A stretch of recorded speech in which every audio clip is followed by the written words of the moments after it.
if you're the alpha, you don't have to announce you're the alpha. Right. You just show up as the alpha. Yeah. And the alpha, by the way, in every tribe, from animals to humans, is usually the person who's most quiet. He's observing. He's looking to protect. Yeah. He's looking to serve. Yeah. He's looking to provide. Like, it's a big responsibility to be alpha. Definitely. I know how good I can make a woman's life, and I won't waste my time making a woman's life good if I truly don't believe she's not down for me.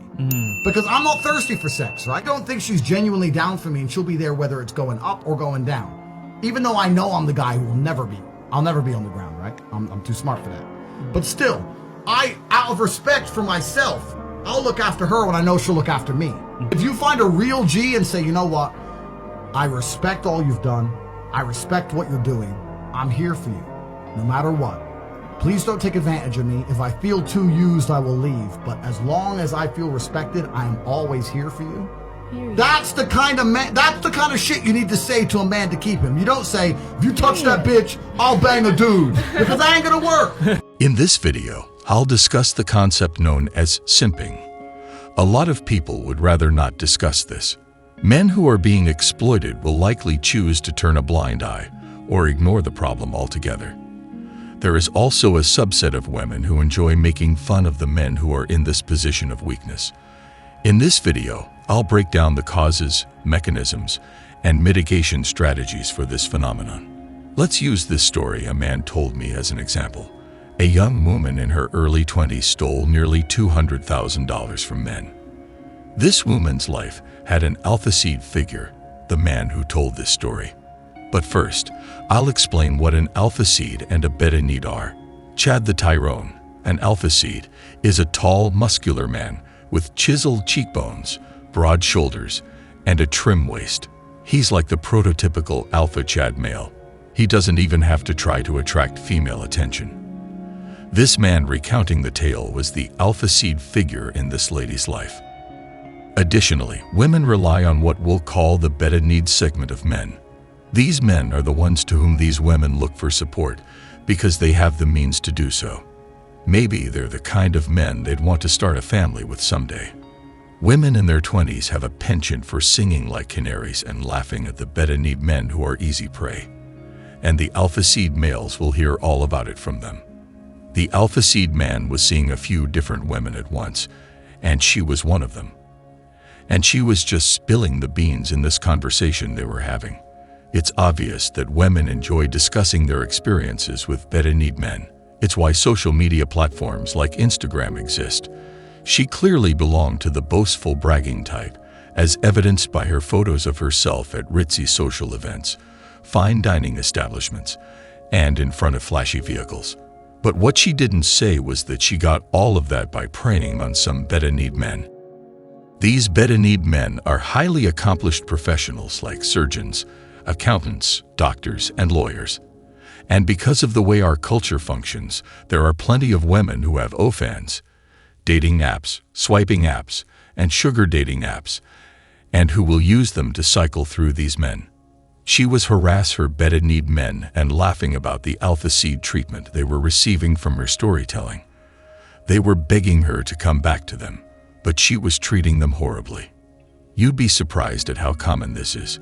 You can count on it happening frequently. Most of it is ignored because, in the end, both the man and the woman get something close to what they want. The only difference is that one of them is laughing at the other, and the other is pleading for attention at the end of the day because they don't realize the dynamic and how they're being harassed. So that's why it happens. And that's how it happens. When a list of extremely wealthy people is published or posted online annually, most people don't pay attention to the fact that some of those people are women. Most of these women became wealthy, like Mackenzie Bezos, as a result of a divorce. Half of her wealth comes from Jeff Bezos, making her one of the wealthiest women in the world. You can debate whether or not she was rightfully given the money, but it came from a function through Amazon. This means that the money is typically coming from a monetary source, such as an inheritance or a divorce settlement. You're going to pay as you go with all the money that these highly successful men are making and paying taxes on. Depending on where they live in the tax bracket, I mean, here anyway, It can be as high as anywhere to 60 to 70%, all inclusive with all the taxes. In other words, you're earning money but losing a lot of it to high tax rates. Whatever else these men throw at these women leaves them with less money. The issue with the taxes is that this woman has amassed $200,000 thanks to the gifts of the Bedanid men who are providing it. What do you think the likelihood is that she is reporting that income on her tax return? Perhaps you believe it is exempt from taxation. In short, there are no tax implications. And that's the problem, at least from that angle.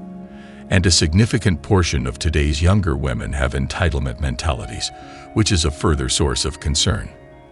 They vote for policies and programs that provide more free stuff for them, unlimited medical care and unlimited abortions, all in support of a toxic feminist agenda that is almost like a supremacist movement and is quite hostile towards men.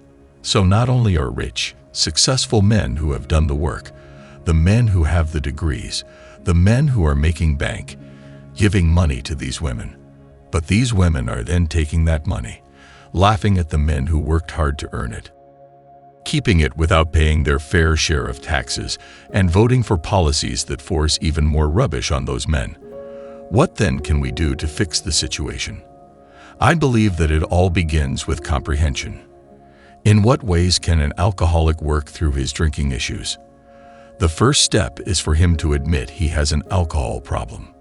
If you're watching, the first step is to realize that harmful actions are being taken and to initiate a course of action within your own worldview that yields more desirable outcomes. You should probably share this with some men in your life who could benefit from watching it, but currently aren't. However, report it if you see it. Men should speak up when they witness unfair treatment from others. There are actually quite a few men who are exceptionally bright and successful. Their expertise is unmatched in their field. Perhaps these people are brilliant eye surgeons, plastic surgeons, lawyers, doctors, or business owners who are changing the world with their success. They have good intentions but are terrible with women, letting entitled, abusive women take advantage of them because they are too weak to stand up for themselves.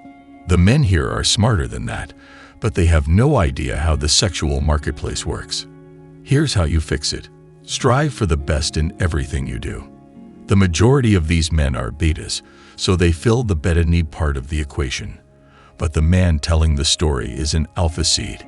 He aspires to be among the top 1% in every way, including his physical attractiveness, his knowledge and ability, and his financial success. Men, as I said, you need to strive for greatness. That's all for today, guys. If you found value in this video, don't forget to smash the like and subscribe button to get more dope content like this every day. Till next time.